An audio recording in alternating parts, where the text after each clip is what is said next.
Hello everyone, I am श्रुति गुप्ता और आज के वीडियो में हम देखने वाले हैं टोकन्स। सी प्लस प्लस में टोकन्स क्या होते हैं, कौन कौन से होते हैं, इसके बारे में आज हम बात करेंगे। तो टोकन्स क्या होते हैं, जैसे लास्ट वीडियो में हमने एक प्रोग्राम बनाया था सिंपल सा, जैसे hash include iostream h void main function, ये सब हमने लिखा था। तो ये सब क्या है, ये छोटे छोटे अगर पार्ट्स में इनको हम डिवाइड करें तो ये सब क्या है, टोकन्स हैं। जैसे हम सी आउट यूज करते हैं, सेमीकोलन यूज करते हैं, वाइड लिखते हैं, तो ये सब कोई ना कोई टोकन्स हैं और इन्हीं टोकन्स को मिलाकर हम एक प्रोग्राम तैयार करते हैं। तो टोकन अगर उसकी डेफिनेशन हम दें तो यह कह सकते हैं it is the smallest unit in a program, यानी प्रोग्राम में जो कुछ भी लिखा होता है वह किसी न किसी टोकन के फॉर्म में होता है।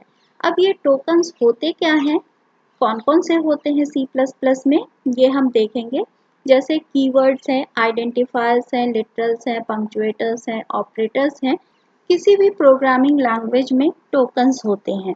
तो आइए पहले C++ के टोकन्स देखते हैं। सबसे पहला टोकन है हमारा कीवर्ड्स।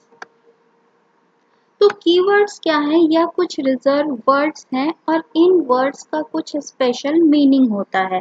जैसे कुछ कीवर्ड्स हमने यूज किए थे प्रोग्राम में, वाइड एक कीवर्ड है जिसका यूज हमने किया था। तो इसी तरीके से और बहुत सारे यहाँ ये कीवर्ड्स हैं जिनका कुछ स्पेशल मीनिंग होता है, स्पेशल पर्पस होता है और इनको हम किसी स्पेशल काम के लिए ही यूज करते हैं। तो यह कुछ रिजर्व वर्ड्स हैं जिनको आगे हम जैसे जैसे प्रोग्रामिंग में आगे बढ़ेंगे हम इनको यूज करके देख सकते हैं। दूसरा हमारा टोकन है आइडेंटिफायर। आइडेंटिफायर वे नेम्स होते हैं जो प्रोग्रामर ने प्रोग्राम में किसी चीज के लिए डिफाइन किया है। जैसे अगर कोई हमें कॉल करे तो वो हमें हमारे नेम से कॉल करेगा, तो उस नेम के थ्रू वह पर्सन हमें पहचानता है। इसी तरीके से प्रोग्राम में हम कई नेम्स डिफाइन करते हैं, जैसे वेरिएबल का नेम हो, फंक्शन का नेम हो, क्लास, ऑब्जेक्ट, कुछ भी हो। तो ये कुछ नेम्स होते हैं जो हम डिफाइन करते हैं प्रोग्राम्स में और यह हम अपने हिसाब से इनका कोई नाम डिफाइन करते हैं। लेकिन ये नाम को या आइडेंटिफायर को डिफाइन करने में कुछ रूल्स होते हैं। इन आइडेंटिफायर्स में हम अल्फ़ाबेट्स का यूज कर सकते हैं, डिजिट्स का यूज कर सकते हैं और एक स्पेशल सिंबल अंडरस्कोर साइन का सिर्फ यूज किया जा सकता है। इनके अलावा किसी भी स्पेशल सिंबल का यूज नहीं किया जा सकता है। कोई भी आइडेंटिफायर हमेशा किसी अल्फ़ाबेट या अंडरस्कोर साइन से ही स्टार्ट होना चाहिए। कोई भी आइडेंटिफायर किसी डिजिट से स्टार्ट नहीं होगा।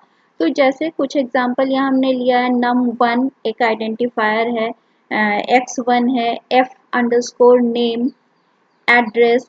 किसी भी आइडेंटिफायर में ब्लैंक स्पेस भी नहीं छोड़ा जा सकता है। जैसे अगर हम कोई आइडेंटिफायर डिक्लेयर करें f स्पेस नेम तो वह एरर जनरेट करेगा।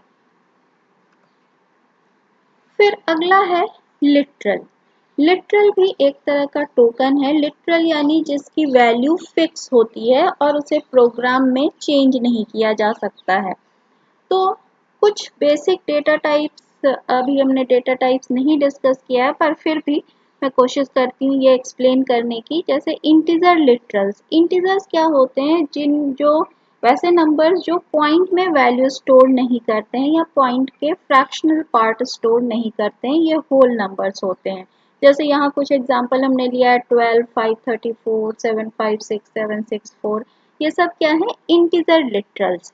तो लिटरल्स की भी कैटेगरीज है। वैसे नंबर जिसमें फ्रैक्शनल पार्ट स्टोर नहीं होता है वह इंटीजर लिटरल्स के अंदर आता है।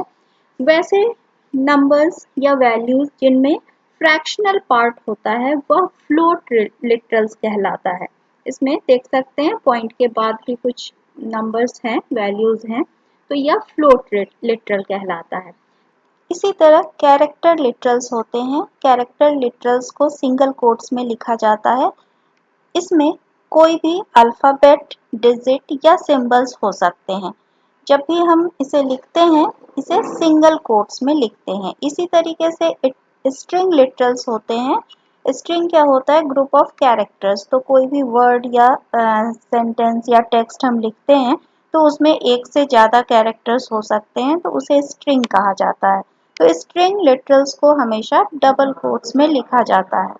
अब हमारी अगली कैटेगरी है पंक्चुएटर्स। पंक्चुएटर्स क्या होते हैं? ये कुछ स्पेशल कैरेक्टर्स होते हैं, जैसे वाइड मेन फंक्शन हमने लिखा था, तो मेन फंक्शन को हमने फर्स्ट ब्रैकेट में लिखा था, यह फंक्शन का साइन है। इसी तरीके से एरे डिक्लेयर करने के लिए हम थर्ड ब्रैकेट का यूज करते हैं। कर्ली ब्रेसेस का स्पेशल पर्पस होता है, जैसे मेन फंक्शन के स्टार्टिंग में और क्लोज करते समय इसका यूज करते हैं। कॉमा किसी एक्सप्रेशन को कंबाइन करने के लिए यूज होता है। सेमीकोलन सेंटेंस टर्मिनेटर होता है। इसी तरीके से ये कुछ और सिंबल्स हैं जो पंक्चुएटर्स कहलाते हैं और इन कैरेक्टर्स का कुछ स्पेशल पर्पस होता है। फिर अगली कैटेगरी है ऑपरेटर्स की। किसी भी लैंग्वेज में हम ऑपरेटर्स का यूज करते हैं जिसके थ्रू हम किसी भी तरह के अरिथमेटिकल या लॉजिकल कैलकुलेशंस कर सकते हैं। तो ऑपरेटर्स भी एक तरह के सिंबल्स हैं। ऑपरेटर्स की भी कई कैटेगरीज है जिसको आगे हम डिटेल ऑपरेटर्स के वीडियो में देखेंगे। कई कैटेगरीज होती हैं इसकी, जैसे arithmetic operators, plus minus, multiplication, division, modulus etcetera.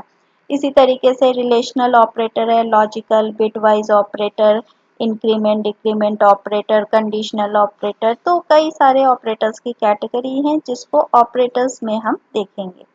तो ये थे हमारे टोकन्स की कैटेगरीज। अगर आपको टोकन समझ में आया तो इस वीडियो को लाइक, शेयर एंड सब्सक्राइब करें। साथ ही नोटिफिकेशन बटन को ऑन करें ताकि आने वाले वीडियोस की नोटिफिकेशन आपको मिल जाए। Thank you and have a nice day.